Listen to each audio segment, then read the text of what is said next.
Mungkin Oke, itu dulu, terima terima kasih. kasih. Terima kasih Pak Nur Ahmad. Bisa lebih fresh, bisa lebih tenang, bisa lebih santai, dan bisa lebih fokus. Oke, Sudah baik. masuk Pak, Mungkin sudah tambah masuk satu Pak. orang lagi yang mau menyampaikan perasaannya. Nembe badhe Ibu sholat kula. Ulfah. Silakan Bu Ulfatin. Silakan Bu Ulfatin. Ya, Assalamualaikum, selamat sore Ibu Sore Rika, Bu. selaku pengajar pada sore hari ini, Bapak fasilitator semuanya, dan Ibu-ibu, Bapak-bapak semua calon CGP Angkatan 7. Mohon maaf ini Ibu, karena ini saya baru acara dari sekolah yang di Jogja, baru sampai, ini baru Oh iya ya. sampai. Kemudian waktu check in pas ini di kamar ini barusan, nanti jam 4 juga ada acara, sehingga mohon maaf mungkin kalau saya fokusnya nanti masih kurang, tapi insya Allah tetap saya akan mengikuti. Dan ini mohon maaf nanti kalau sinyal juga ini tadi sempat terpental juga. Ini mohon maaf Ibu, tapi saya usahakan ini untuk bisa tetap mengikuti sampai selesai nanti. Mudah-mudahan Oke, bisa terima lancar. kasih Bu Itu Ibu. Ulfah. Ya, Ya. Oke, dibalikan kesibukan terima tapi ada kasih. niat yang sangat luar biasa untuk tetap bisa fokus. Baik. Oke, Oke, Bapak Ibu terima kasih. sekalian, beberapa teman kita mewakili yang lain ya untuk menyampaikan perasaan, suasana hati saat memulai kegiatan ini. Kita mulai fokus arahkan perhatian untuk belajar pada sore hari ini. Baik, Pak dan Ibu, modul yang kita pelajari sore ini, tujuan pembelajarannya untuk Pak dan Ibu sebagai calon guru penggerak itu, yang pertama mampu memahami peran dan alasannya menjadi pemimpin pembelajaran. Kemudian tujuan yang berikut itu sebagai guru penggerak itu mampu merefleksi diri yang terdokumentasi dan mampu secara reguler mengidentifikasi kebutuhan, peningkatan kompetensi dan kematangan diri demi mendukung pembelajaran murid. Jadi dari sisi ini Bapak dan Ibu diharapkan mampu merefleksi diri untuk bagaimana Bapak dan Ibu bisa meningkatkan kompetensi daripada murid-murid Bapak dan Ibu. Kemudian yang ketiga itu sebagai guru penggerak bisa secara aktif menetapkan tujuan, bisa membuat rencana, dan bisa menentukan cara untuk mencapainya dalam meningkatkan kompetensi dan kematangan Bapak Ibu sebagai guru penggerak. Oke, ini tujuan pembelajaran kita ini ada capaian umum dari modul 1.2 yaitu Bapak dan Ibu sebagai guru penggerak itu mampu menumbuh kembangkan profil pelajar Pancasila. Jadi ada nilai-nilai dan peran guru penggerak dalam diri Pak dan Ibu. Yang kedua, Bapak Ibu sebagai calon guru penggerak itu bisa menjadi teladan dalam menumbuh kembangkan profil pelajar Pancasila dalam diri murid-murid. Kemudian capaian khusus dari modul ini yaitu Bapak Ibu mampu memahami bahwa manusia memiliki daya untuk memilih. Kemudian yang berikut memahami pentingnya menumbuhkan motivasi intrinsik, motivasi dari dalam diri. Kemudian mampu memahami bagaimana otak ini, sistem kerja otak, apa itu kebutuhan dasar manusia, mampu memahami kebutuhan dasar manusia, dan mampu mengerti dan memahami perkembangan psikologi dan bisa mempengaruhi nilai-nilai tumbuh dalam diri seseorang. Oke, Bapak dan Ibu, itu tujuan pembelajarannya. Jadi struktur dari modul 1.2 itu ada 3, Pak dan Ibu. Yang pertama itu tergerak, yang kedua bergerak, dan yang ketiga menggerakkan. Jadi kita akan berdiskusi bersama tentang tergerak, memahami bagaimana manusia tergerak. Kemudian yang kedua itu bergerak, jadi memahami bagaimana dan ke arah mana manusia merdeka bergerak. Kemudian kita memahami bagaimana menggerakkan atau menuntun kekuatan kodrat manusia merdeka. Jadi kalau kita berbicara tentang tergerak nih Pak dan Ibu, kita akan bahas 3 hal. Cara kerja otak, 5 kebutuhan dasar manusia, dan tahap tumbuh kembang. Kemudian untuk bergerak itu kita akan berbicara tentang teori pilihan, 10 aksioma, motivasi intrinsik, profil pelajar Pancasila, dan 5 nilai guru penggerak. Dan kalau untuk menggerakkan, kita akan berbicara tentang berpikir strategis, diagram identitas gunung es, dan 5 peran guru penggerak. Jadi ini hal-hal yang akan kita bahas selama pertemuan kita sore ini. Oke, Pak dan Ibu, jadi capaian khusus dari sesi elaborasi pemahaman modul 1.2 ini, yang pertama, Bapak Ibu perlu memahami bahwa diperlukan cipta kondisi, keteladanan serta pembiasaan yang konsisten dan sistemik dalam menumbuhkan manusia merdeka. Kemudian Bapak dan Ibu bisa memahami bahwa program pendidikan guru penggerak ini menuntut diri dari pesertanya untuk sengaja mempraktekkan nilai-nilai dan peran guru penggerak dan konsisten mengambil makna pembelajaran dari segala proses yang dilalui. Ini capaian khusus dari modul ini. Oke, Pak dan Ibu, kita akan memulai dengan aktivitas pertama. Pak dan Ibu, saya akan memberikan Pak dan Ibu untuk mengerjakan kuis matematika 1 nomor. Waktu pengerjaannya 2 menit. Pak dan Ibu, saat soal ini diberikan, Pak dan Ibu silahkan berpikir, silahkan mencari jawabannya, dan kalau ada instruksi waktu habis, Pak dan Ibu silahkan mengirim jawabannya di chat box. Jadi silahkan kerja cakar jawabannya dan tulis di chat box. Saat saya bilang waktu habis, baru Pak dan Ibu silahkan klik enter untuk mengirim. Dalam melihat soal yang saya berikan itu, coba Pak dan Ibu tangkap juga ya, pikiran apa yang muncul, saat soal itu muncul, rasanya seperti apa, kemudian ingatan apa, jadi ada pikiran, ada perasaan, ada ingatan apa yang muncul di benak Pak dan Ibu saat masuk pada kuis matematika yang saya sajikan. Oke, Pak dan Ibu,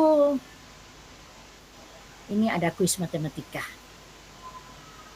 Harga total ayam bakar dan nasi adalah Rp21.000. Jika harga ayam bakarnya 15.000 lebih mahal daripada nasi, berapa harga nasi? Tuliskan jawaban Pak dan Ibu di chat box, tapi jangan enter dulu ya. Kalau saya bilang waktu sehabis, Bapak dan Ibu enter. Oke, saat Bapak dan Ibu kerjakan soal ini, coba pikirkan atau rasakan pikiran atau perasaan apa yang muncul dan ingatan apa yang muncul. Ada ingatan apa yang muncul saat di masa sekolah dulu. Oke, Pak dan Ibu, sudah, silahkan kirim jawabannya. 18.000, 3.000, saya merasa lapar, kurang dari 6.000, ada 6.000, oke, 6.000. 18.000, 6.000, 36.000, lapar. Oke, ada 3.000, ada 6.000. Oke, bingung memilih 3.000. Oke, banyak sekali yang jawabnya 6.000. Oke, Pak dan Ibu, Bapak dan Ibu sudah mencoba menjawab. Ada yang menjawab 3.000, ada yang menjawab 6.000, ada yang menjawab 16.000, bahkan ada yang menjawab 36.000. Oke, sebelum kita lihat jawaban yang benar, saya ingin bertanya dulu. Kira-kira waktu soal ini saya berikan itu, pikiran dan perasaan apa yang muncul di benak Pak dan Ibu? Silahkan raise hand. Yang akan komentar. Ada Dwi Agung, ada Susanti, sabar ya saya catat dulu. Dwi Agung, ada Susanti,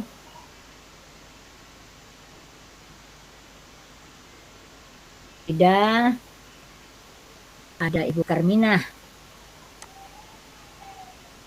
Oke, cukup ya, ada Ibu Kulaimah. Cukup 5 orang ya, Kulaimah. Silahkan Pak Dwi Agung, kira-kira saat melihat soal itu, pikiran, perasaan, ingatan tentang masa sekolah itu apa yang muncul? Silahkan Pak Dwi. Oke, makasih Bu Rika. Ya. Salam dari Jepara, Jawa Tengah ini.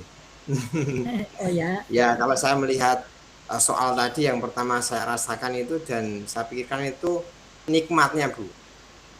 Melihat ayam bakar, nikmat terus ya. kemudian ada nasinya, kemudian ada lalapannya, apalagi seharian tadi belum makan. Wah, rasanya nikmat gitu Bu. Oke deh, Pak Dwi ini gitu. Merasa, kalau dimakan pasti nikmat sekali ya. Oke. Iya. Ibu Susanti, silakan Bu Susanti, apa yang Ibu pikirkan atau rasakan atau ingat saat Ibu melihat soal ini? Iya, terima kasih. Saat saya melihat soal itu, langsung pikiran saya ingat di rumah. Saya itu tadi masak ayam, itu saya letakkan di meja. Lupa tidak saya taruh dalam kulkas. Lah kira-kira itu tuh tadi masakan saya itu hilang karena biasanya ada kucing atau ada Oh, atau masih utuh atau ada yang naruh di lemari ya. Nah, itu pikiran saya Bu, tadi Bu. oke, Ibu Susanti itu langsung teringat masakan di rumah ya. Jangan sampai sudah tidak aman masakannya karena belum sempat taruh di kulkas. Oke, Bu Farida, apa yang teringat? Apa yang dirasakan saat muncul soal itu? Terima kasih Ibu. Saya yang kepikiran yang teringat itu langsung ingat sama anak saya Bu. Karena anak saya kebetulan di pondok dan sudah lama tidak pulang ini. Jadi langsung teringat ke anak saya karena anak saya itu suka matematika. Oke, baik Ibu Farida langsung kangen anak ya. Iya betul Bu. Oke, ini ada di chat box juga banyak ya makanan yang lezat menggugah rasa. Ini ada lagi teringat ayam bakar. Aduh, ada yang bilang ayam bakarnya kok murah sekali ya, di kampung saya lebih mahal. Wah, banyak. Oke, ada dari Ibu Karmina, silakan Bu Karmina. Ya, terima kasih Ibu. Melihat soal tadi, saya langsung pengen nangis ingat guru saya, almarhum Bapak Sariman, guru matematika saya yang setiap hari memberikan saya kuis seperti itu, terus memberikan reward, satu-satunya anak yang tidak pernah diberi uang saku, tapi setiap hari jajan.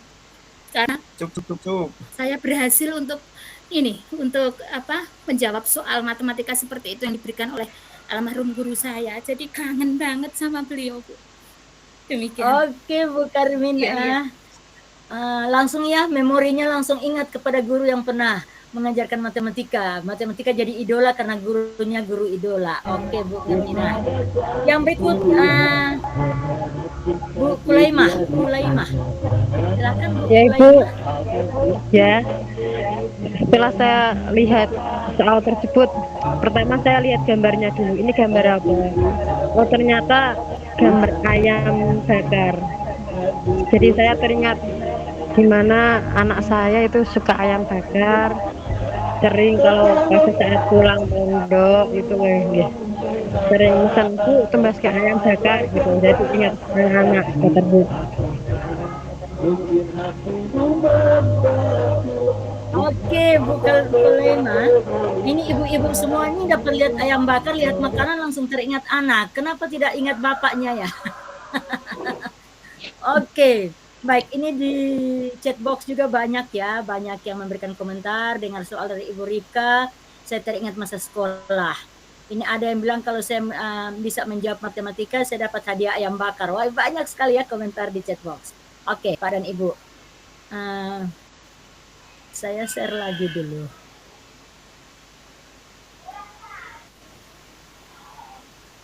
Oke. Ini coba ya kita lihat jawaban dari pertanyaan tadi. Harga total ayam bakar dan nasi adalah 21.000. Jika ayam bakar 15.000 lebih mahal daripada nasi, berapa harga nasi? Jawabannya 3.000. Ada yang keliru hitung? Apa yang membuat kita keliru hitung? Mungkin ada yang bisa menjawab tadi, ada yang jawab 6.000, 13.000, 36.000. Lalapan sama sambelnya belum dihitung. Oh, jadi langsung lihat lalapannya. Jadi tidak sempat menghitung. Oke, ada lagi yang lain? Ini di chat box nih, Ibu Heni, saat membaca pertanyaan dengan ilustrasi gambar ayam bakar, teringat waktu pergi jajan, hendak membeli nasi ayam bakar dengan uang pas-pasan sehingga merasa deg-degan. Takut uangnya tidak cukup. Oke, baik. Kita lanjut ya. Ini bahasa Indonesianya, harga total ayam bakar dan nasi adalah 21.000 dan seterusnya. Ini bahasa matematikanya. Ayam bakar tambah nasi Rp21.000. Diketahui ayam bakar sama dengan 15.000 tambah nasi.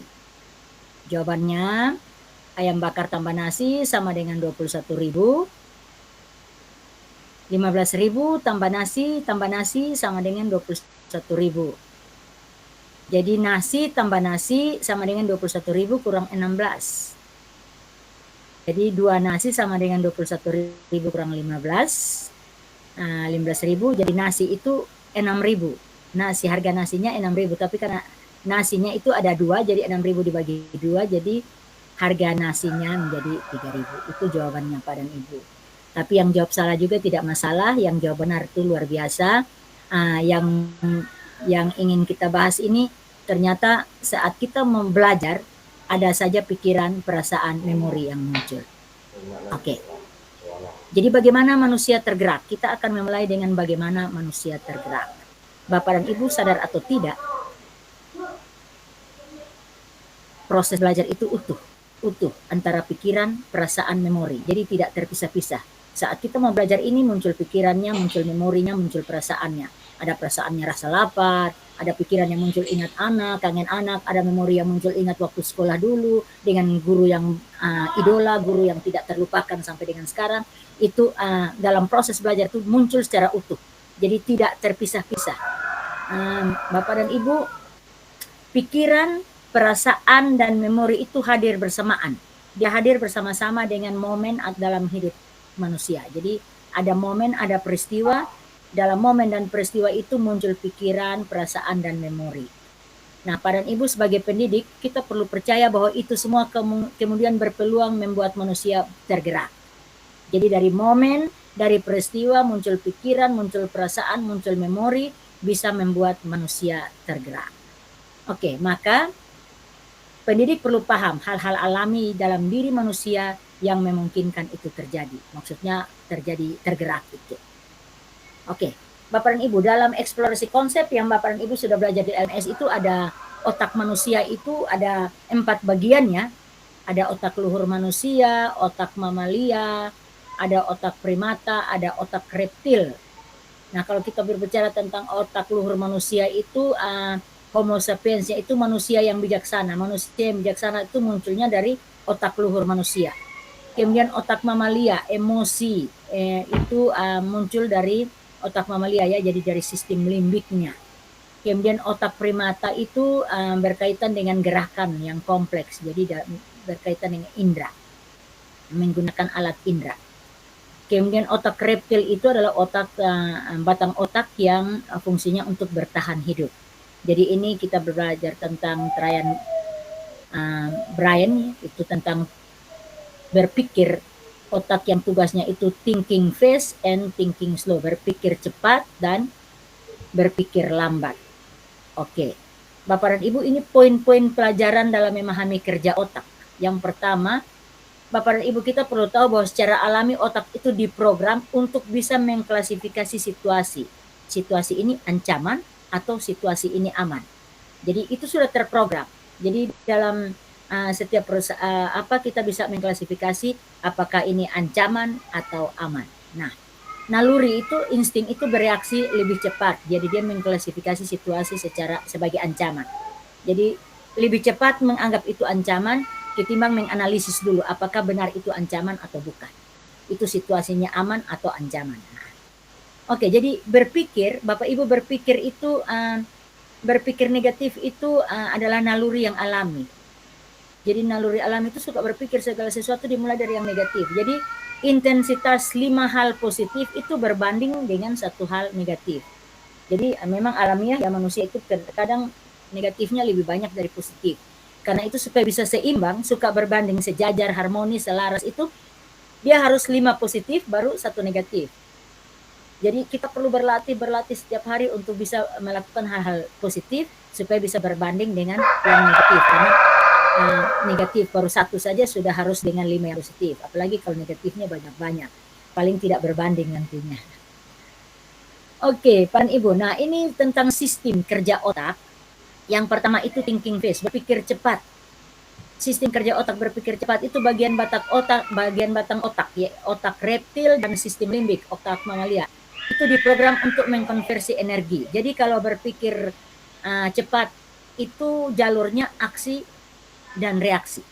Aksi itu lebih besar dari reaksi. Kalau kita lihat di thinking slow, berpikir lambat, itu bagian otak luhur. Otak luhur kan otak bijaksana ya, mengambil keputusan bijaksana. Nah, kalau kita melihat otak luhur ini di jalurnya itu aksi, aksi, reaksi, dan respon. Jadi ada pilihan dan ada keputusan yang sadar. Jadi ada beda antara thinking fast dan thinking slow. Oke, Bapak dan Ibu, kita sebentar membahas tentang berpikir cepat dan berpikir lambat. Jalurnya aksi reaksi, kalau berpikir slow jalurnya aksi, reaksi, dan respon. Oke, Pak dan Ibu, saya mau minta Pak dan Ibu untuk menonton TikTok yang saya mau tampilkan ini. Setelah menonton ini, coba Bapak dan Ibu pelajari apa yang kita dapatkan, pembelajaran apa yang kita dapatkan dari video ini menyangkut dengan topik yang tadi baru kita bahas tentang berpikir cepat dan berpikir lambat. Oke, silahkan menonton.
Oke, bagaimana Pak dan Ibu?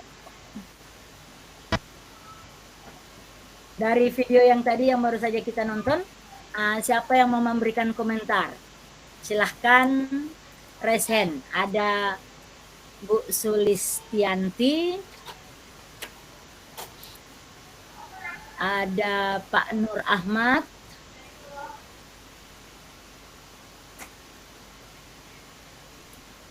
ada Bu Rosidah, ada Pak Nur Muhammad, satu lagi lah, ada Bu Murdianingsih. Oke, 5 orang. Yang lain yang belum saya tunjuk nanti sebentar ya, kalau misalnya ada kesempatan. Oke, silahkan Bu Sulistianti. Terima kasih Bu. Kalau saya lihat tadi kan awalnya Bapak polisi ini kan tidak sadar sih Bu. Jadi dia itu makan secara cepat, jadi tidak sampai belum berpikir itu loh. Tapi setelah yang kedua baru sadar dia. Jadi awalnya dia hanya menerima aksi dan reaksi, tapi belum respon gitu. Tapi setelah dia beberapa lama baru respon, oh ternyata rasanya kecut itu ya Bu ya. Itu menurut saya Bu. Terima kasih Bu Sulistianti. Awalnya masih biasa-biasa saja ya. Nanti ulang 2-3 kali baru terjadi aksi. Silakan ya. Pak Nur Ahmad.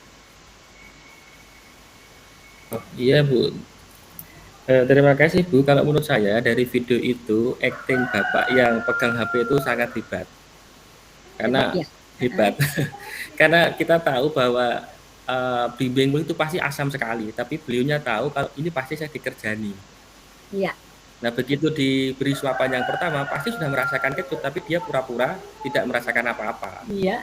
Sehingga yang Bapak dikerjani itu minta bimbing mulu tadi, tapi yang temennya yang ngerjain itu penasaran juga, masa sih ini enggak berasa asam. Nah jadi saya menangkapnya Bapak yang main HP itu actingnya sangat bagus untuk mengerjani balik dan berpikir secara cepat. Bagaimana saya mengerjani balik teman saya ini. Mungkin itu Bu yang tanggapan dari saya. Oke, terima kasih Pak Nur Ahmad. Jadi Bapak yang pegang HP itu hebat ya. Jadi seharusnya dia yang dikerjain, malah dia balik mengerjain temannya. Betul. Jadi sudah kita makan tuan tuh. Oke Pak Nur Ahmad. Ikut Bu Rosidah. Iya, terima kasih Ibu. Saya beberapa kali nonton video ini tapi masih ngakak juga ketika melihatnya. Ya. Hampir sama dengan Pak Ahmad Raufik nih, Pak Ahmad Khairul Raufik. Nur Ahmad Arofik, Bu. Iya, Ahmad. Nur Ahmad. Nur Ahmad Arofik ya. Sebenarnya itu ketika kita sebenarnya kan yang satu saya sampai masih ngakak ya. Sebenarnya kan saya mengira kalau Bapak yang dikerjani itu tahu, cuma bagaimana biar bisa gantian mengerjai yang temannya itu tadi. Karena sebenarnya saya juga pernah seperti itu, Ibu. Iya, itu daun, saya lupa namanya, daun itu pahit sekali dan itu untuk obat diabetes gitu. Nah dulu orang tua saya mengidap diabetes, jadi saya bilang ke teman, ini itu enak loh, kecut-kecut manis gitu. Kemudian saya coba telan, cuma saya nggak ngunyah. Nah itu yang teman saya tak kerjain itu dimakan beneran. Padahal itu rasanya pahitnya itu luar biasa, Bu. Oke deh, sip. Oke, Bu Rosidah. Kira-kira menurut Bu Rosidah, yang Ibu buat itu Ibu berpikir cepat atau berpikir lambat? Atau di dua orang polisi tadi itu mana yang berpikir cepat dan mana yang berpikir lambat menurut Yang Bu Rosidah? berpikir cepat itu yang pertama mengerjai, dan yang berpikir lambat itu Pak polisi yang mengunyah yang menerima belimbing itu. Oke deh, sip. Oke, makasih Bu Rosidah. Silakan Pak Nur Muhammad. Ya, kalau menurut saya itu yang dikerjain justru yang berpikir cepat. Akhirnya dia bisa membalas dengan cepat kepada orang yang mengerjai dia gitu. Kalau saya gitu. Terbalik dari terbalik ya, jadi yang menerima itu yang berpikir cepat. Oke. Silakan Bu Murdianingsih. Oke, terima kasih Bu. Berbagai persepsi bisa kita tangkap dari teman-teman ya. Awalnya saya memerhatikan video itu adalah saya malah agak berbeda. Jadi saya menangkap video itu Bapak polisi yang bermain HP itu sangat fokus dengan HP-nya sehingga dia diberikan bimbing sampai tidak merasa. Nah, ini menimbulkan kecurigaan bagi temannya. Kok tidak merasa begitu kan? Tidak merasanya karena alasan saya mungkin Bapak polisi yang satunya terlalu fokus pada HP yang di tangannya. Begitu, Bu. Oke, terima kasih, Bu. Ini ada di chat box nih banyak sekali nih. Ada polisi pertama itu menerapkan pola pikir cepat sehingga artinya lebih besar dan reaksi. Ini Pak Abdul ya di chat box. Ini ada lagi yang di chat box. Wah, tuh banyak sekali. Pak Joko, pinginnya makan tapi sayang kalau kenyang, ini tadi yang di pertama. Ini ada satunya bisa berpikir cepat, tidak mau makan karena sudah tahu rasanya asam. Oke, Pak Santoso, fokus dalam sesuatu dapat mempengaruhi kerja indera manusia. Oke, ini masalah konsentrasi ya. Banyak sekali komentar di chat box. Oke, Pak dan Ibu. Mari kita lihat kembali poin-poin pelajaran dalam menerapkan thinking slow. Jadi kalau kita mau lihat video yang tadi diperankan oleh dua orang polisi itu, yang berpikir lambat itu, kan kalau kita berbicara tentang berpikir lambat itu bagaimana dia mengelola emosi dan dia berkaitan dengan otak luhur manusia, bagaimana bertindak secara bijaksana. Jadi kalau kita lihat Pak polisi tadi justru yang menggunakan keterampilan emosi, justru bertindak lebih bijaksana itu justru yang menerima belimbing tadi. Jadi sebenarnya dia tahu kalau belimbing itu asam, malah dia sudah masukkan dalam mulut, tapi dia berpikir bagaimana ini bisa menjadi bisa kembali menyerang teman yang mau mengerjai dia. Jadi dia sengaja ambil dengan enaknya tanpa ini taruh dalam mulut. Temannya penasaran, kok nikmat kelihatannya. Jadi Pak polisi yang menerima itu dia berpikir lambat karena dia punya keterampilan mengelola emosi dan itu kaitannya dengan kerja otak manusia ya, yang mana otak luhur manusia. Oke, jadi kita lihat di sini kalau untuk sistem berpikir thinking slow dan thinking fast itu dia berkaitan dengan pengambilan keputusan. Nah, kita lihat sini penelitian neuroscience itu menyangkut dengan pengambilan keputusan dimulai dari bagian otak yang mengelola emosi. Jadi otak mengelola otak mamalia atau sistem limbik tadi. Kemudian kecerdasan emosi. Jadi perlu ada kecerdasan emosi mengenali bagaimana diri ini melihat itu ancaman atau tidak. Jadi kita lihat dalam video tadi itu bagaimana orang kedua yang menerima itu dia tahu bahwa ini nih ancaman, asam sekali. Tapi bagaimana dia dengan kemampuan mengelola emosi untuk tidak cepat respon ya, tidak reaktif. Ini kalau namanya reaktif itu kan langsung marah, menyalahkan, langsung mengamuk, nyinyir, menyangkal. Ini dia memiliki kecerdasan emosi. Bagaimana melawan dorongan dalam diri untuk tidak untuk reaktif ya, untuk tidak melakukan hal-hal yang buruk. Jadi dengan tenangnya, dengan istilahnya emosi yang terkontrol itu dia bisa akhirnya menyerang balik. Jadi teman yang awalnya ingin mengeprank dia, justru temannya kena prank balik karena dia dengan kecerdasan emosi yang bagus, dengan pengendalian emosi. Jadi bagaimana dia mengambil keputusan. Oke, jadi intinya Pak dan Ibu mari kita kenali otak kita beri waktu untuk belajar. Jadi untuk mengendalikan emosi itu perlu waktu, perlu belajar. Jadi bagian-bagian otak serupa otak primata, otak mamalia, otak reptil itu diberi otak kita ini perlu menyesuaikan. Jadi ada upaya menyesuaikan otak kita untuk masuk dalam thinking slow. Jadi untuk sistem kerja otak itu perlu yang thinking slow. Kalau berpikir cepat itu artinya dia tanpa pertimbangan apa-apa. Jadi ada aksi langsung reaksi, tidak ada berpikir kemungkinan-kemungkinan yang lebih bijaksana. Tapi dia langsung saja ada aksi langsung reaksi, itu berpikir cepat. Jadi kalau orang berpikir cepat risiko menghadapi ancaman itu lebih besar. Tapi kalau berpikir lambat, berpikir slow itu dia bisa mengambil keputusan yang lebih bijaksana. Oke, Pak dan Ibu, jadi tadi itu tentang manusia tergerak. Manusia itu tergerak oleh peristiwa atau momen. Jadi ada suasana, ada proses, itu manusia bisa tergerak. Jadi penting untuk menyajikan, jadi supaya bisa membuat orang tergerak atau bisa membuat peserta didik tergerak, maka kita perlu menyajikan peristiwa atau momen yang memungkinkan anak-anak itu belajar mengelola agar bisa tergerak dalam diri mereka. Jadi ingat saat ada peristiwa, ada momen itu terjadi 3 hal ya yang tidak dapat dipisah-pisahkan. Pikiran, perasaan, memori. Jadi dalam pembelajaran 3 ini hadir secara utuh. Jadi dalam peristiwa, dalam momen itu ada pikiran, ada perasaan, ada memori dan itu bisa membuat orang tergerak. Oke, Bapak dan Ibu, jadi ada pikiran, ada perasaan, ada kehendak yang terjadi dalam satu peristiwa atau satu momen. Baik, Pak dan Ibu, kalau kita lihat dalam Undang-Undang Sisdiknas itu, pendidikan adalah usaha sadar dan terencana untuk ini, mewujudkan suasana, ini ada suasana belajar dan proses pembelajaran. Jadi suasana dan proses. Ini suasana dan proses ini agar peserta didik secara aktif bisa mengembangkan potensi dirinya.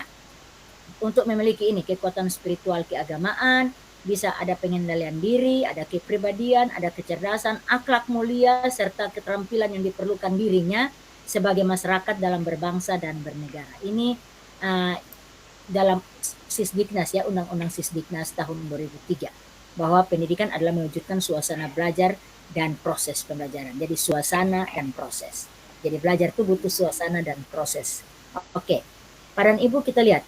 Suasana dan proses dalam pembelajaran. Sebagai guru, kita dianalogikan sebagai seorang petani. Itu Kak Hade bilang begitu ya. Yang mana pada hakikatnya kewajibannya seorang petani itu sama seperti pendidik yang menanam padi misalnya. Jadi hanya dapat menuntun tumbuh kembangnya padi, dapat memperbaiki tanahnya, dapat memelihara tanamannya, memberi pupuk, memberi air, membasmi hama, sehingga tanaman itu bisa bertumbuh, bisa menjadi tanaman yang berkualitas. Nah itulah kita sebagai pendidik, tugas kita adalah menuntun agar peserta didik itu bisa bertumbuh sesuai dengan kodratnya. Oke, Pak dan Ibu, yang ketiga itu untuk bisa tergerak, kita harus melihat tahap-tahap tumbuh kembang anak. Jadi tergerak tadi itu ada momen, ada peristiwa. Tergerak yang berikut itu karena tadi ada proses, ada suasana, ada proses. Dan yang ketiga itu bisa tergerak kalau kita tahu betul tahap-tahap anak. jadi bisa menggerakkannya. Jadi tahap tumbuh kembang itu ada dari 0-8 tahun itu wiraga, 9-16 tahun itu wiraga wirama, dan 17-24 tahun itu wirama. Ini Bapak dan Ibu sudah baca di eksplorasi konsep sehingga saya tidak perlu mengulas secara mendetail.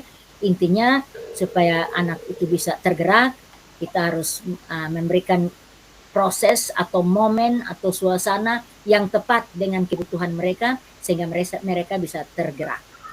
Jadi ada usia harapan, ada usia tekat, ada usia tujuan, usia kompeten, usia loyalitas, dan usia cinta. Itu ada dari 0 sampai 1 tahun, 5 tahun sampai 3 tahun, dan seterusnya sampai dengan 18 sampai 40 tahun. Oke. Pada Ibu yang berikut, kebutuhan dasar manusia kan ada 5. Bertahan hidup, kasih sayang, kekuasaan, kebebasan, dan kesenangan. Jadi supaya bisa tergerak, kita harus tahu dulu mana yang mereka butuhkan. Yang paling dominan.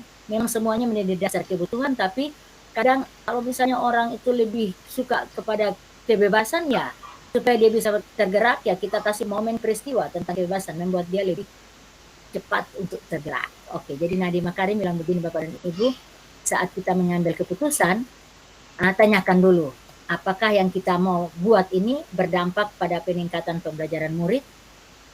Jadi semua keputusan yang kita buat, menurut Nadiem Makarim itu harus berdampak pada pembelajaran murid. Jadi ada prosesnya, momennya itu harus berdampak pada pembelajaran murid. Oke. Baik, itu tadi tentang tergerak. Sekarang tentang bergerak, Pak dan Ibu. Kisah belenggu gajah. Jadi begini, ini gajah. Gajah itu waktu masih kecil itu kan mereka dibelenggu. Ada rantainya, diikat. Jadi dia terbelenggu sampai dengan dia besar, belenggunya sudah dilepas. Tetapi gajah ini tidak pergi kemana-mana. Dia tidak bisa keluar kandang, dia tidak bisa berjalan jauh, kan dia merasa masih terbelenggu. Jadi bukan dia masih dibelenggu, tidak, tapi rasanya gajah itu masih terbelenggu. Nah, dalam kaitannya dengan bergerak, kita merdeka belajar. Jadi begini, anak-anak kita sekarang nih secara perlahan-lahan sebenarnya kita mau masuk pada merdeka belajar. Jadi mereka itu sebenarnya diberi kesempatan untuk merdeka, tapi tetap masih ada rasa bahwa mereka belum merdeka karena masih ada aturan, masih ada hal-hal yang harus diikuti, masih ada KD-KD yang harus mereka lalui, pelajari. Jadi begitu. Jadi anak-anak memang belum merasa merdeka, walaupun mereka sudah dikasih merdeka oleh Bapak dan Ibu guru.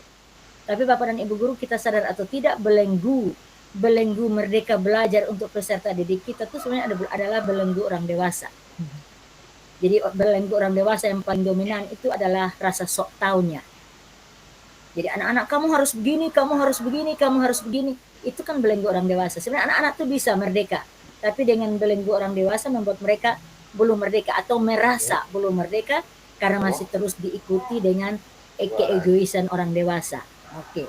Nah, sekarang kita lihat bagaimana manusia merdeka bergerak.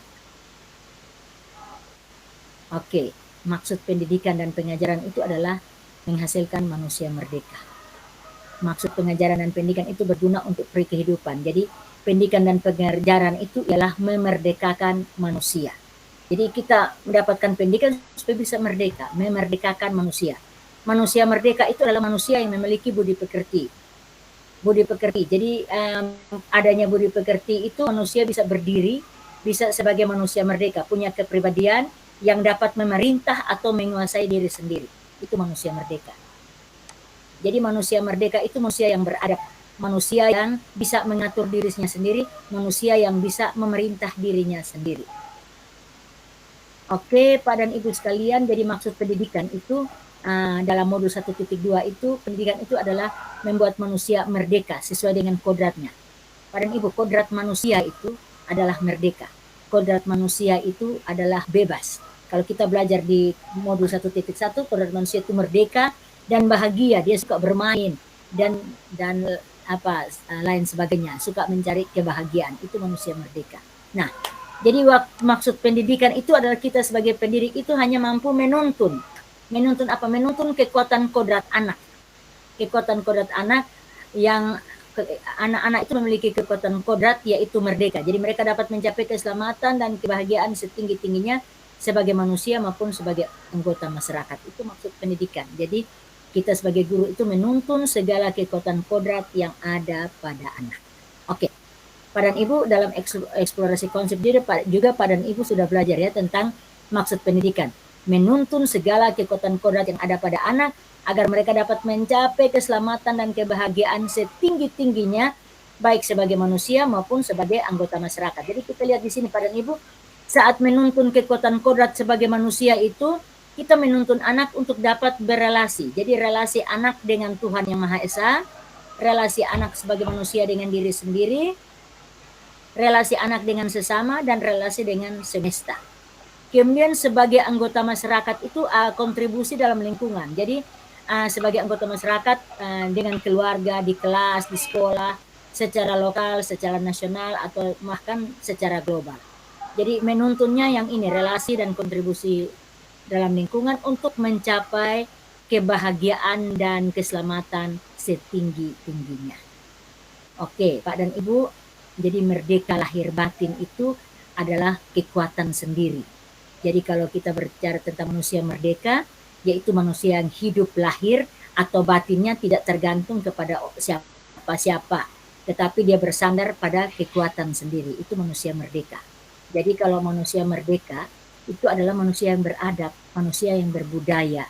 Manusia yang beradab dan manusia yang berbudaya itulah yang disebut manusia merdeka. Jadi KHD bilang, kemerdekaan itu sifat manusia berbudaya. Jadi kalau manusia berbudaya atau manusia merdeka itu memiliki dua ciri. Dua ciri dasar manusia merdeka itu secara lahir itu bebas, secara batin mandiri. Nah, oke, Pak dan Ibu, ini ada 10 aksioma ya, teori pilihan untuk membantu mendefinisikan apa yang dimaksud dengan diri kita yang merdeka. Dan Bapak dan Ibu saya tidak usah ulas banyak-banyak di sini karena ini Bapak dan Ibu sudah baca di eksplorasi konsep. Jadi ada aksioma, 10 aksioma teori pilihan yang bisa menggambarkan bagaimana manusia itu merdeka. Oke, Pak dan Ibu, ini ada kata-kata ini berat lah, kemerdekaan itu. Jadi kemerdekaan itu bukan hanya tidak terperintah saja, tapi kemerdekaan itu adalah juga harus mampu menegakkan diri, harus mampu mengatur hidupnya sendiri, harus bisa memerintah dirinya sendiri. Itu merdeka. Tapi bukan hanya itu saja Pak dan Ibu, bukan hanya mampu mengatur diri sendiri, bukan hanya mampu memerintah diri sendiri, mampu membuat diri hidupnya tertib, tapi merdeka itu juga mampu mengatur ketertiban hubungan dengan orang lain yang merdeka. Jadi bisa menghargai orang lain juga, karena bukan saja kita butuh merdeka, tapi orang lain juga butuh merdeka. Sehingga orang yang merdeka itu selain mampu mengatur dirinya sendiri, dia juga mampu mengatur tertibnya hubungan dia dengan orang lain yang merdeka. Oke, Pak dan Ibu, ini ada teori pilihan ya. Ada teori pilihan untuk kita terus berlatih. Ada 5 teori pilihan dari Glasser itu. Itu yang pertama itu fokus pada apa yang terjadi pada saat ini. Memang bukan melarang kita untuk mengingat masa lalu, tapi biarlah masa lalu menjadi kenangan dan kita belajar dari yang sekarang dan masa depan. Kemudian yang berikut, kita menghindari 7 kebiasaan buruk. Ada 7 kebiasaan buruk itu sering kita buat, itu suka mengkritik, suka menyalahkan orang lain, suka mengeluh, suka mengancam, itu kita hindari. Kita hindari itu dan kita mulai menjalankan kebiasaan-kebiasaan yang mempedulikan orang lain. Yaitu bisa mendukung, mendorong, mendengarkan, bisa menerima, bisa percaya pada orang lain, menghormati dan menegosiasikan perbedaan. Kemudian yang keempat itu Bapak dan Ibu, menghindari mencari-cari alasan. Memang semua alasan masuk akal Pak dan Ibu. Misalnya kalau guru datang terlambat ke sekolah dan dia masuk, selamat pagi Bapak, selamat pagi Ibu, maaf saya terlambat karena ban pecah di jalan. Ban motor pecah. Ya itu masuk akal. Jadi kita tidak bisa bilang, tidak boleh pecah, tidak. Karena semua alasan itu masuk akal. Tapi orang yang berkompeten, orang yang profesional, dia akan menghindari membuat alasan. Dia akan melakukan segala sesuatu itu, kalau bisa dia lakukan dan tanpa buat-buat alasan. Yang kelima, bersabar. Jadi untuk berhasil, kita harus bisa berlatih untuk melakukan ini, teori pilihan. Ada 5 ya, 5 teori pilihan. Paling akhir itu bersabar. Karena segala sesuatu ada waktunya. Jadi jangan buru-buru, jangan cepat kecewa kalau kita belum berhasil. Sabar. Oke, Bapak dan Ibu, yang berikut motivasi dari dalam diri, motivasi intrinsik.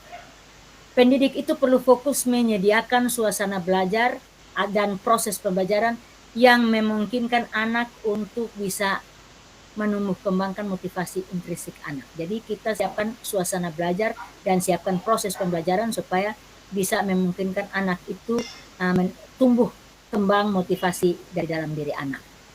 Jadi anak senantiasa merasa ada kemampuan, berkompeten, saling terhubung, dan otonom. Kemudian Bapak dan Ibu, nah ini. Sekarang ini kita diminta untuk bisa mendidik anak-anak kita untuk memiliki profil pelajar Pancasila. Ada 6 dimensi ya. Ada beriman, bertakwa kepada Tuhan Yang Maha Esa, berkebinekaan global, bergotong royong, kreatif, bernalar kritis, dan mandiri.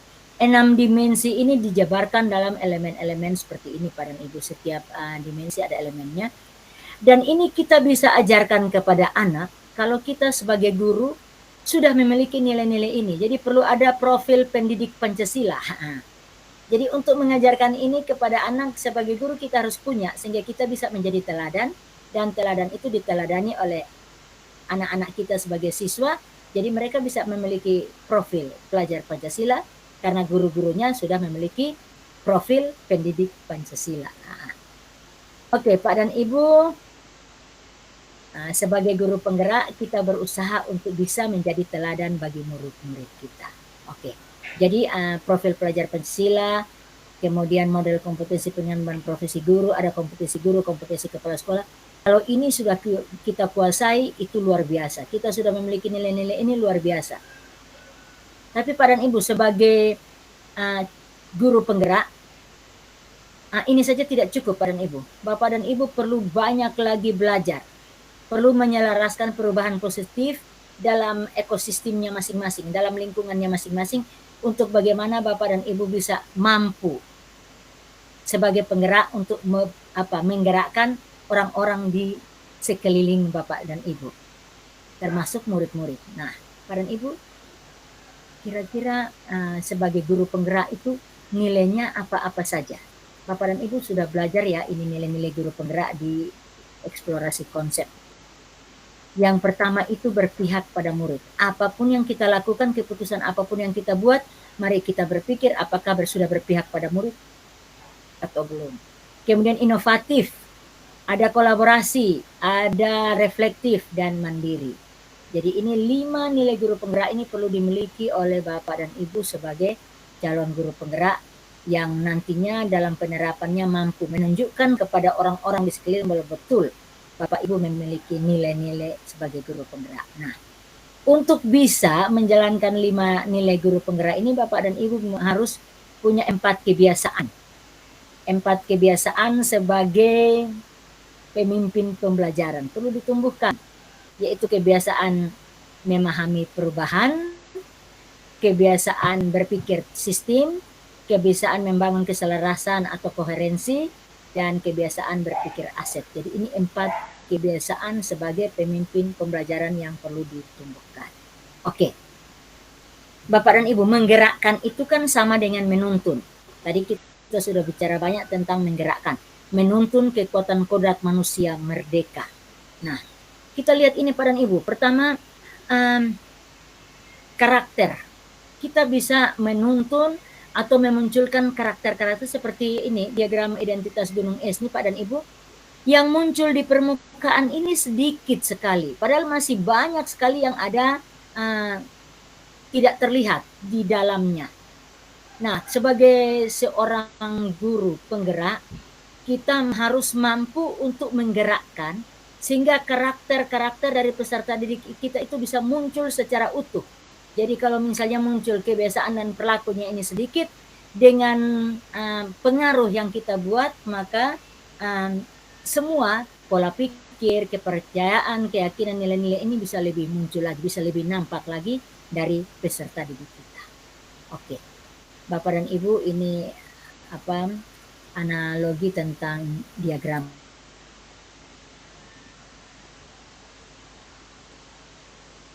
Tadi itu nilai ya. Sekarang Bapak Ibu, peran guru penggerak itu ada satu itu sebagai pemimpin pembelajaran.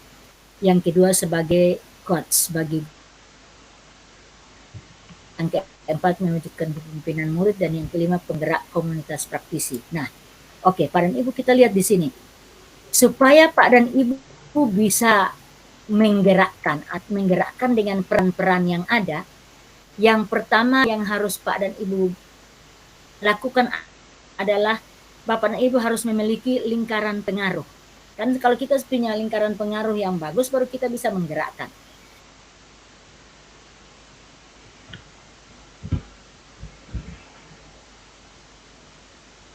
Lingkaran pengaruh itu mulai dari diri Bapak dan Ibu. Lingkaran pengaruh dari diri, dengan 4 hal ini kita bisa mempengaruhi orang lain, bisa juga lebih luas jadi institusi, lebih luas lagi lingkungan dan masyarakat. Jadi dari lingkaran pengaruh ini kita bisa mempengaruhi semua. Dari lingkaran pengaruh dia akan menanjak menjadi lingkaran kepedulian, dan dia akan naik terus menjadi lingkaran perhatian. Jadi setelah memiliki peran-peran yang ada, bagaimana peran itu bisa digunakan untuk bisa mempengaruhi orang atau membuat orang tergerak. Bisa menggerakkan. Jadi dari bergerak bisa menggerakkan dengan peran-peran yang sudah dimiliki oleh Bapak Ibu sebagai guru penggerak. Oke. Bapak Ibu kita lihat di sini difusi inovasi ya. Bapak dan Ibu adalah inovator yang ingin menggerakkan. Bapak dan Ibu jangan kecewa saat Bapak dan Ibu saat menggerakkan itu sedikit sekali orang yang mau ikut Bapak dan Ibu. Ya, ini kalau kita lihat di sini namanya pengguna awal. Pengguna awal ini sedikit sekali. Biasanya yang tertarik atau yang tergerak karena Bapak Ibu menggerakkan itu orang-orang yang dekat dengan Bapak Ibu yang sudah kenal. Jadi ada mayoritas awal, ada mayoritas akhir, ada laggard ya. Jadi ada 2,5% ini inovator ya Pak dan Ibu. Kemudian nanti pengguna awal itu hanya 13,5%. Kemudian ada jurang Pak dan Ibu. Untuk mengajak orang itu memang tidak gampang. Kemudian ada 34% mayoritas awal, 34% mayoritas akhir, dan ada 16% yang tidak sama sekali terpengaruh dengan Bapak dan Ibu.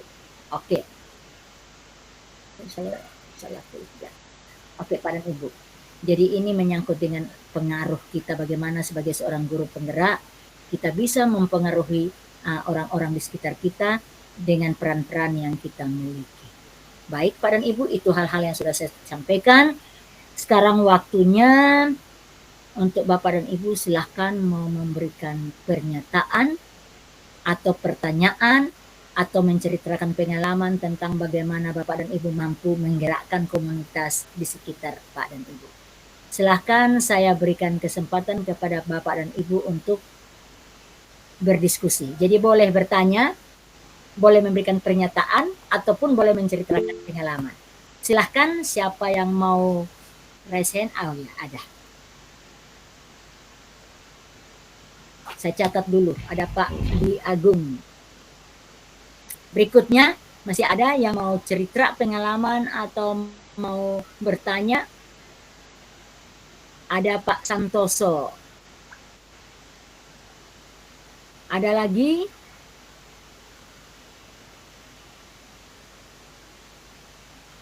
Ada yang terlempar ya. Ibu Murdaning. Oke, Ibu Murdaning.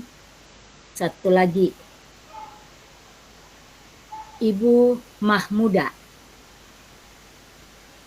Oke, cukup 4 orang ya. Nanti kalau masih ada waktu kita buka lagi untuk sesi berikut. Silahkan Pak Dwi Agung. Mungkin ada yang mau disampaikan, silahkan.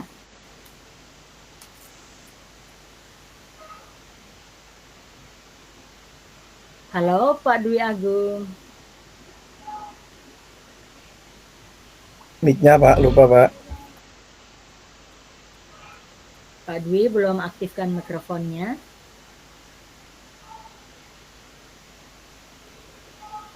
Oh, kayaknya Pak Dwi Agung ini terkendala jaringannya. Silakan Pak Santoso. Oh ya, sudah bisa ya. Silakan Pak Dwi.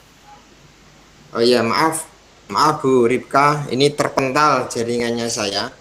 Oh iya. Mohon maaf, ini sudah nyambung kembali ini. Saya pertama kali melihat nama Bu Ripka ini saya jadi teringat Rike Diah Pitaloka. Ada hubungan saudara enggak? Bisa namanya jadi saudara bagus. dari ya. Namanya bagus. Terima kasih Pak, lanjut.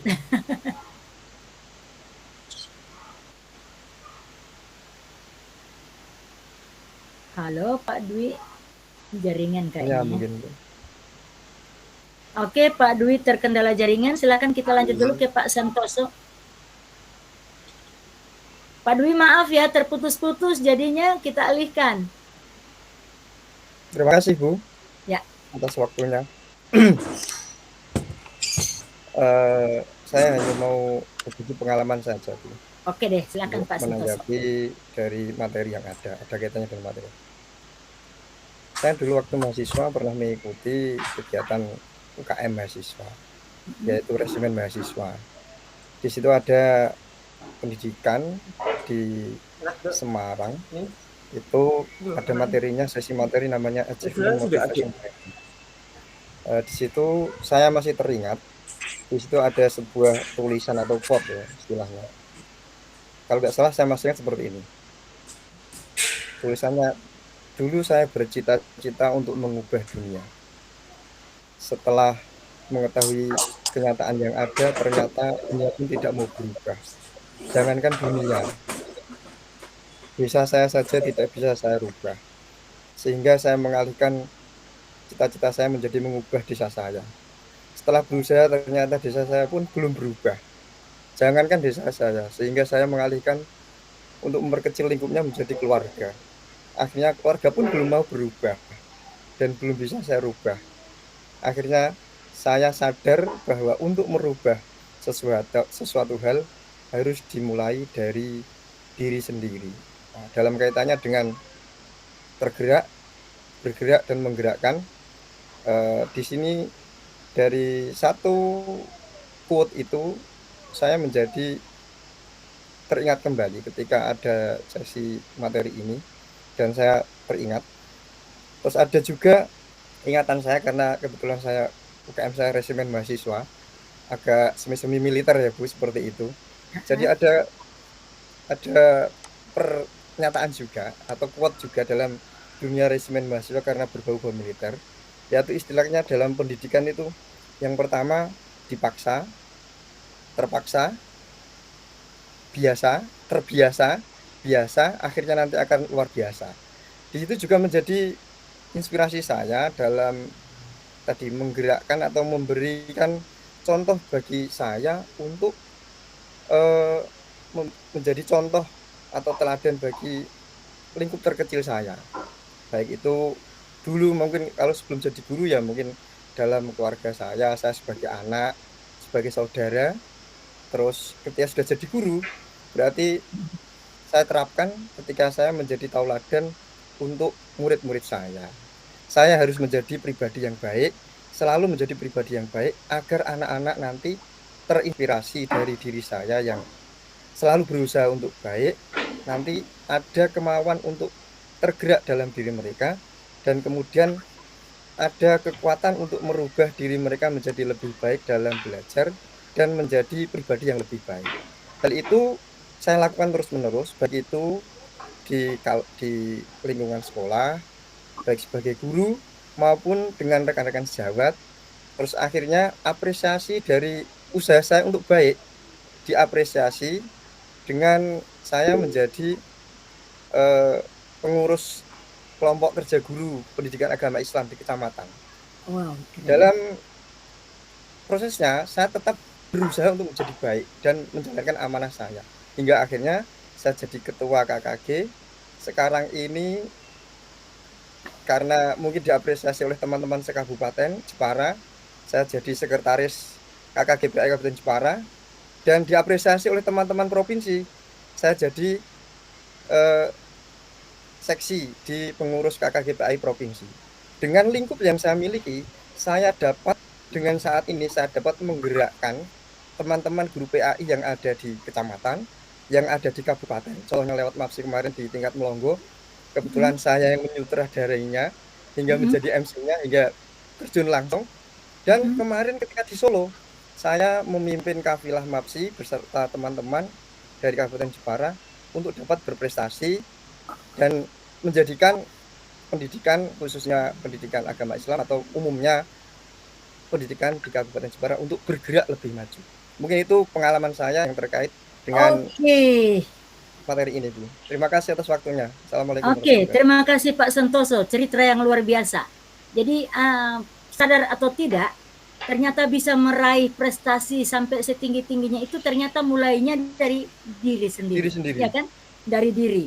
Jadi kita bisa, jadi motivasi yang paling besar itu datang dari diri sendiri. Orang lain itu hanya memberikan saran, memberikan pendapat, tapi semuanya kembali pada diri. Dan kita lah yang bisa menentukan, ya, menentukan kita mau maju atau tidak maju itu tergantung diri sendiri. Luar biasa Pak pengalamannya. Silakan Bu Murdaning. Halo Bu Ripka, saya mohon maaf, ini sudah nyambung kembali saya. Oke deh, sip Pak Agdwi. Minta maaf Bu Murdaning, sabar ya Pak Agdwi dulu, silakan. Ya begini Bu, saya mau menyampaikan sedikit tentang pengalaman saya selama mengajar di SMK. Saya mengajar di SMK Bu, jurusan rekayasa perangkat lunak. Jadi hari-hari saya sering saya habiskan di lab karena saya guru produktif, sehingga saya sering menghasilkan praktek kepada anak-anak. Nah, dalam pembelajaran praktek ini memang kita berpusat ke siswa ya, dan kita sudah ini Bu, mengcover minat-minat anak yang masuk di jurusan RPL. Meskipun di SMK ini kan terkenal dengan jurusan ya, kalau sudah masuk SMK dia otomatis sudah milih jurusan tertentu. Namun di jurusan itu masih kita minatkan lagi, ya kan? Masih kita pecah-pecah lagi sehingga anak-anak itu lebih leluasa untuk belajar mana yang dia minati. Nah, kemudian saya di sini lebih spesifik di mapel dasar desain grafis dan berkembang ke desain UI UX. Nah, dari pengalaman saya Bu, sebagai guru selama ini, bahwasanya saya memesan untuk diri saya sendiri dan berpesan untuk teman-teman lain, kalau sudah aktif di tim manajemen atau aktif berkiprah di luar lingkungan mengajar, mohon tugas utama sebagai guru adalah mengajar. Jadi apapun tugas tambahan, kita sebagai guru idealnya dan seharusnya ketika kita ada jam mengajar, kita sepenuh hati berada di dalam kelas dan menuntun anak itu di dalam kelas. Nah, kalau saya sayangkan beberapa teman itu yang notabene masuk ke dalam tim manajemen. Kalau di SMK itu kan ada tim manajemen dan banyak yang diurusi gitu ya Bu ya.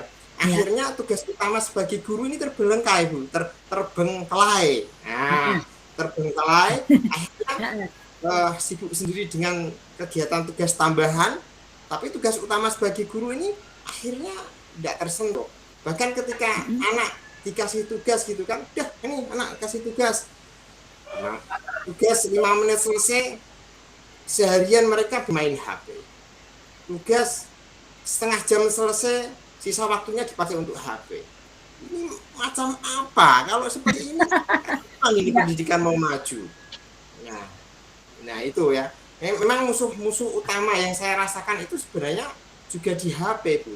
HP itu kalau kategori Pak Santoso sebagai guru agama mungkin masuk ke kategori sepeng ya Pak ya. Gitu ya Pak.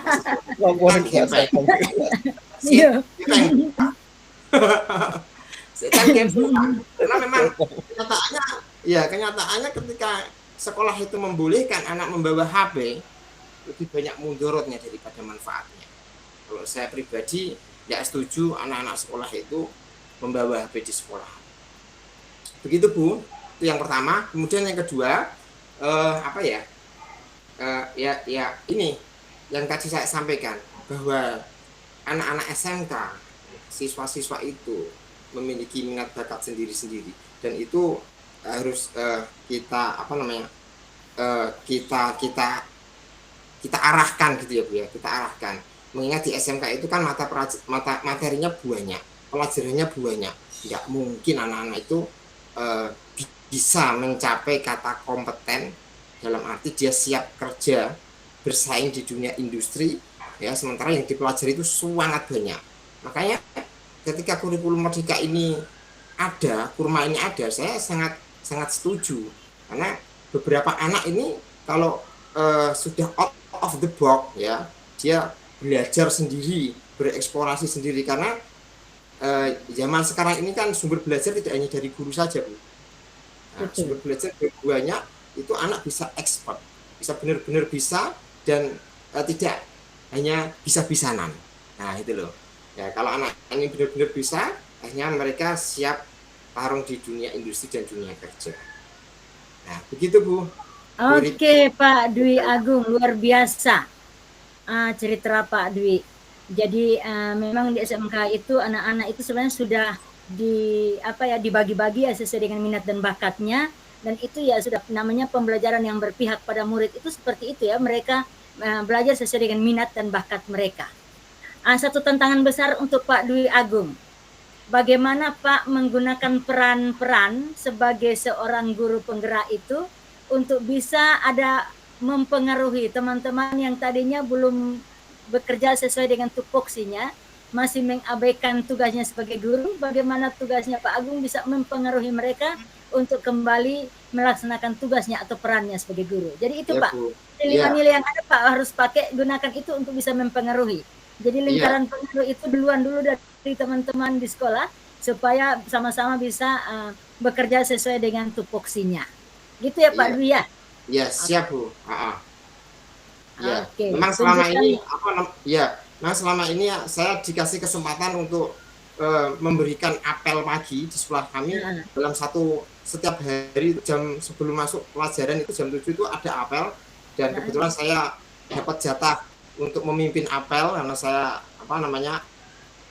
masuk di Waka Sarpras gitu kan. Saya sampaikan, terus kemudian saya ingatkan diri saya dan juga teman-teman untuk selalu ngajar di awal dan kemudian tidak keluar duluan dan selalu mendampingi anak-anak itu sepenuh hati, tidak ditinggal-tinggal itu loh Bu. Kadang saya tuh sedihnya itu, kalau anak ditinggal-tinggal udahlah, pasti mereka enjoy dengan HP-nya. Itu sudah pasti. Baik Pak Dwi, jadi itu tantangannya untuk Pak Dwi ya, bagaimana kemampuan Pak Dwi untuk menjalankan peran sebagai guru penggerak untuk bisa mempengaruhi teman-teman. Dekati mereka sesuai dengan kebutuhan dasarnya. Jadi kalau misalnya ada yang punya ambisi sebagai kepala sekolah, dekati mereka, Pak, kalau Pak jadi guru penggerak bisa jadi pemimpin pembelajaran. Jadi coba lebih fokus belajar. Jadi intinya Pak punya keterampilan sendiri, bagaimana lingkaran pengaruhnya itu diperluas untuk bisa mempengaruhi teman-teman atau komunitas di sekitar Pak Dwi Agung. Gitu ya Pak Dwi ya? Itu tantangan. Oke. Berikut Bu Murdaning. Terima kasih Bu, luar biasa pengalaman teman-teman semua ini. Salam sehat, salam bahagia untuk teman-teman semua. Begini Bu, setelah mendapat materi, setelah dapat materi penjelasan dari Bu Rifka, saya tidak punya pengalaman yang begitu hebat seperti Bapak Dwi, Bapak Santoso tadi, tapi tadi ada sedikit kekhawatiran Ibu. Jadi intinya adalah kita sebagai guru itu hanya bisa memerdekakan siswa. Orang yang merdeka tadi dinyatakan di Bu Rifka adalah orang merdeka, ada orang yang punya budi pekerti, orang yang beradab, sehingga harapan kita nanti murid itu bisa menentukan pilihan berdaya untuk menentukan pilihan untuk mencapai keselamatan dan kebahagiaan yang tinggi-tingginya. Nah, di dalam menuntun murid tadi diberikan kebebasan sementara, mungkin yang terjadi di sini ditangkap manusia merdeka adalah manusia yang bebas, padahal kita juga sadari bahwa di dalam kemerdekaan kita pasti ada kemerdekaan orang lain. Nah, PR bagi kita atau saya sendiri itu masih rancu bagaimana mewujudkan siswa-siswa, menuntun siswa untuk menjadi manusia yang merdeka, tetapi dia juga menyadari bahwa di kemerdekaan mereka ada kemerdekaan orang lain. Nah, tadi saya menarik dengan pernyataan dari Pak Santoso dengan pengalamannya sebagai resimen mahasiswa yang punya quote istilahnya, awalnya dipaksa, kemudian terpaksa, kemudian biasa dan terbiasa dan akhirnya luar biasa. Ini juga menjadi mungkin dulu prinsip bagi saya pribadi. Tetapi dengan mengetahui bahwa kita sebagai guru harus menghamba kepada murid, kemudian kita harus menuntunnya sesuai karakter. Padahal murid kita ini macam-macam, ada yang tidak dipaksa dia bisa langsung bisa menyatakan, tapi ada karakter anak sendiri yang memang harus dikondisikan untuk dipaksa supaya mereka terbiasa. Apakah ini saya menyalahi kodrat sebagai guru menuntun yang tidak sesuai kode? Karena dia kalau dipaksa berarti dia mempunyai jiwa yang suasana yang tidak merdeka atau terkekang. Itu yang menjadi pikiran saya, Ibu. Terima kasih, Bu Rika. Oke, baik Bu Murdaningsih. Ya. Sebenarnya anak-anak itu tidak akan merasa terpaksa atau dipaksa.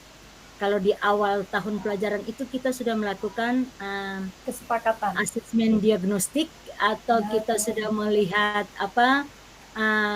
tiap-tiap anak itu kan punya kelebihan sendiri-sendiri. Tiap anak itu punya keunikan sendiri-sendiri.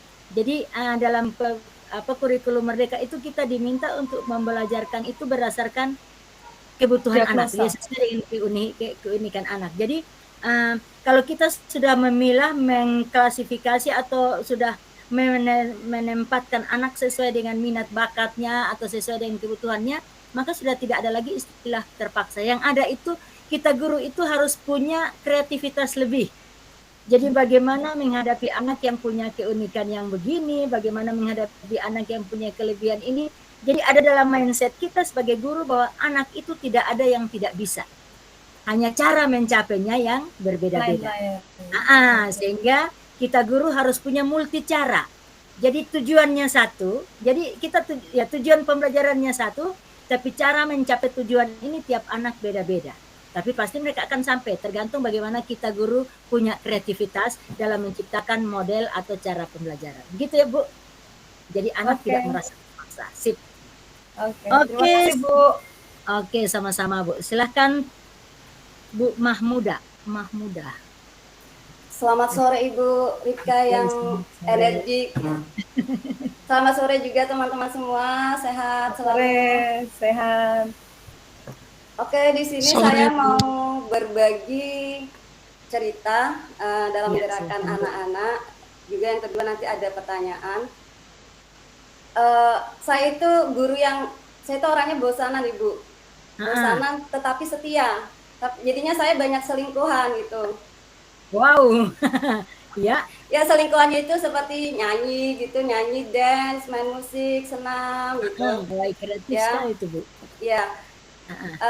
Jadi saya suka narsis. Kalau saya nyanyi saya post gitu, saya unggah di media. Kadang saya share juga di grup. Ketika saya jadi dirijen MC, kemarin juga baca sinopsis di acara Ketoprak dan Nadi, itu saya share ke anak-anak. Saya minta doa seperti itu, kritik, dan itu bukan untuk maksudnya kamu harus jadi seperti Bu Guru, enggak, bukan pamer, tetapi bagaimana anak-anak itu bisa mengambil ini loh Bu Guru, apapun itu dari belajar gitu loh, mengambil semangatnya. Karena saya sendiri itu awalnya tidak bisa nyanyi, pales, tadinya nggak bisa main musik, jadi memang benar-benar dari belajar. Ketika dikasih tugas jadi dirijen, dikasih tugas apapun siap, tapi belajar lihat YouTube. Dan akhirnya sekarang setiap ada acara kecamatan itu saya sering dipanggil jadi dirijen, sampai sering dapat persabaran juga dari Pak Camat seperti itu. Nah itu menurut saya bisa menggerakkan motivasi anak-anak di kelas. Contohnya seperti ini, ketika upacara kan kita sebelum latihan ada petugas upacara, itu anak-anak saya bebaskan mau jadi petugas yang apa gitu, yang mana. Dan kemudian sudah beberapa kali, kemudian saya tawarkan lagi, ayo siapa yang belum jadi petugas silakan, boleh usul, kamu boleh protes ketika kamu, Bu, kenapa saya ketika kamu nggak disentuh Bu Guru, nggak disapa Bu Guru, kamu boleh protes gitu. Akhirnya yang tadinya MC, Bu saya pengen jadi ngibar bendera, yang tadinya pembaca undang-undang, Bu saya pengen jadi pemimpin. Mereka saling bertukar. Kemarin kompinya juga biasanya cowok semua, kompinya cewek semua. Mereka latihan sendiri gitu. Saya pantau, wah semangatnya. Jadi semua bisa merasakan, semua bisa belajar gitu. Jadi dari hal-hal kecil itu, contohnya juga waktu biasa awal-awal sekolah itu di kelas 6 saya mendisiplinkan anak-anak itu dengan LBB setiap pagi. Nah, itu terbukti dari murid saya di SMP, ada pembinaan ASN oleh Bapak Bupati. Itu murid saya tampil Ibu, dan itu juara, ya itu SMP-nya juara 1. Nggak maju kan, dapat saweran juga dari Pak Bupati. Dan saya bilang, itu tadi murid saya. Oh ya gitu. Jadi apa yang saya lakukan di SD itu berimbas juga di nanti di mereka selanjutnya seperti itu. Oke. Oke, Baik. mungkin itu Bu. Iya. Terima kasih Bu Mahmudah. Ceritanya luar biasa. Oke. Luar biasa Bu. Jadi saat kita melakukan sesuatu lalu kita expose, kita tunjukkan, itu bukan bermaksud pamer-pamer ya. Tapi itu kan untuk memotivasi, dan terbukti bahwa ternyata anak-anak Ibu juga mampu tampil seperti Ibu. Jadi satu lagi Ibu, dari cuma mimpi, saya kemarin juga menciptakan lagu Merdeka Belajar yang diapresiasi oleh Dinas, diproduksi, di aransemen. Lagu Merdeka Belajar nanti bisa dilihat di YouTube Ibu, channel Mama Muda. Oke, terima kasih. Luar biasa sekali. Dan satu hal yang saya tangkap dari cerita Ibu tadi itu, tugas apapun saya siap. Itu kan kata-kata Ibu tadi. Berarti Ibu tidak pernah mencari-cari alasan untuk tidak melaksanakan tugas. Dan itu penting diterapkan oleh semua guru penggerak. Kita bisa berhasil kalau kita tidak mencari-cari alasan. Tugas apapun saya siap. Begitu ya Bu Mahmudah. Akhirnya berhasil. Dan keberhasilan itu yang luar biasanya bukan hanya untuk Ibu sendiri. Ternyata dia berimbas kepada anak didik. Kan mereka meniru. Setelah melihat gurunya dijadikan idola, mereka akan meniru, membuat guru itu sebagai teladan, dan apa keberhasilan guru, itu juga keberhasilan anak. Jadi Bapak dan Ibu sekalian, saat anak-anak kita berhasil, yang bangga itu kita guru kan. Keberhasilan anak, penampilan anak di depan itu menunjukkan kemampuan guru yang ada bermain di belakang layar. Luar biasa Bapak Ibu semua, baik Pak Dwi Agung, Pak Santoso, Bu Murdaning, Ibu Mahmudah, cerita-ceritanya luar biasa dan bisa menginspirasi. Jadi intinya sekarang ini Bapak Ibu sebagai calon guru penggerak yang nantinya setelah selesai ini adalah pemimpin pembelajaran. Jadilah pemimpin pembelajaran yang mampu menggerakkan orang lain, karena Bapak dan Ibu sudah tergerak dan sudah bergerak. Sudah tergerak dan bergerak, sekarang tugasnya mampu untuk bisa menggerakkan semua komunitas yang ada di sekeliling Pak dan Ibu. Oke Pak dan Ibu, sebenarnya masih banyak yang resen. Minta maaf waktu kita ini sudah lebih 2 menit. Bapak dan Ibu, bagaimana, kita cukupkan atau kita tambah lagi? Cukup ya Pak dan Ibu? Cukup Bu. Cukup ya, soalnya saya ini asumnya dari jauh. Ini pulang ke rumah ini harus 36 km saya harus jalan lagi. Di tempat saya itu tidak ada sinyal. Memang ada juga, tapi kan sinyalnya putus-putus, jadi saya harus ke kota untuk bisa Zoom dengan Pak dan Ibu. Jadi ini sudah malam, di sini kan sudah jam 6. Sudah gelap, saya harus. Semangat Ibu. Semangat terus Bu. Baik Pak dan Ibu. Nah, tapi saya juga ingin Pak dan Ibu mengisi refleksi yang ada saya siapkan. Saya tunjukkan dulu ya refleksinya. Jadi refleksi ini walaupun Pak dan Ibu tidak mengerjakannya sekarang, Pak dan Ibu bisa kerjakan sebentar setelah urus ibu-ibu, siapkan dulu makan minum untuk keluarga, baru silahkan mengisi refleksi yang ada. Sebentar ya, saya tunjukkan.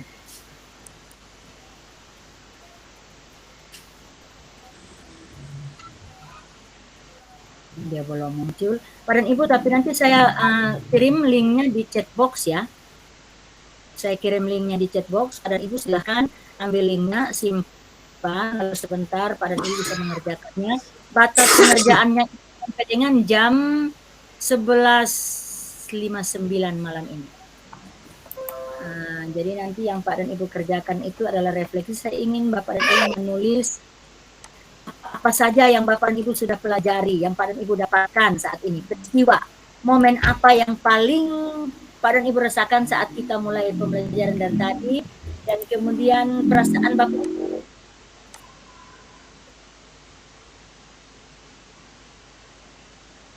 apa, merasa seperti apa pembelajaran Ibu dapat.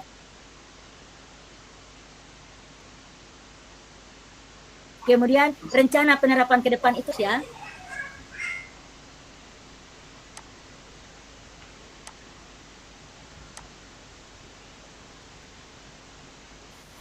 Oke, baik Pak dan Ibu, saya sudah membagi box. Pak dan Ibu nanti akan mengisi, merefleksikan apa yang sudah dipelajari bersama pada saat ini, dan kita akhiri pertemuan kita.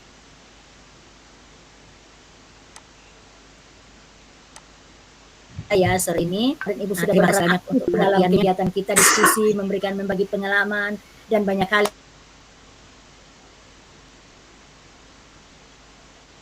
Pada saya pendidikan guru penggerak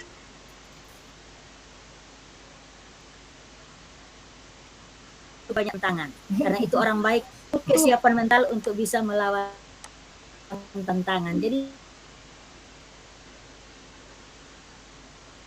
jangan lari dari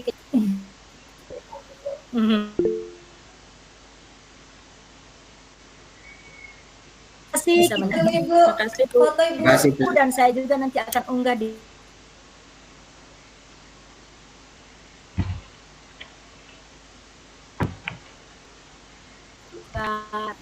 tiga. Oke, ada di situ juga yang foto ya, karena nanti di sini saya tidak bisa bagi ke Pak dan Ibu. Oke.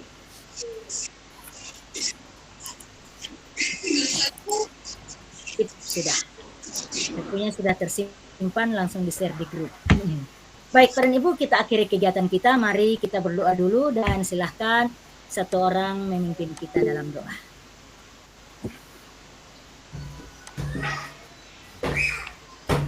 Silahkan yang pemimpin doa untuk sore ini. Pak Santoso sajalah, Pak Guru Agama. Silahkan Pak Santoso.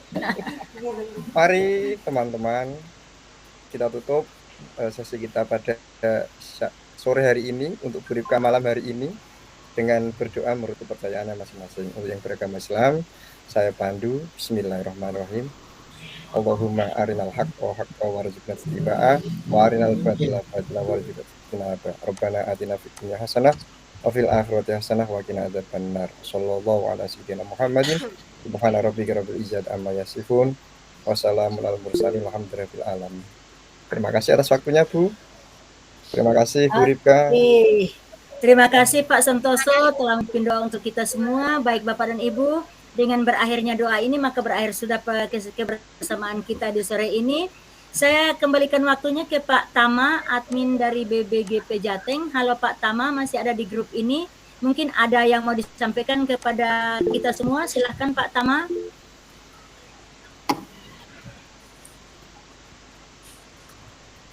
Oke Bapak dan Ibu, ternyata admin kita sudah tidak ada dalam grup. Marilah kita berpisah. Mari kembali ke aktivitas kita masing-masing. Selamat sore, salam dan bahagia. Selamat sore Ibu.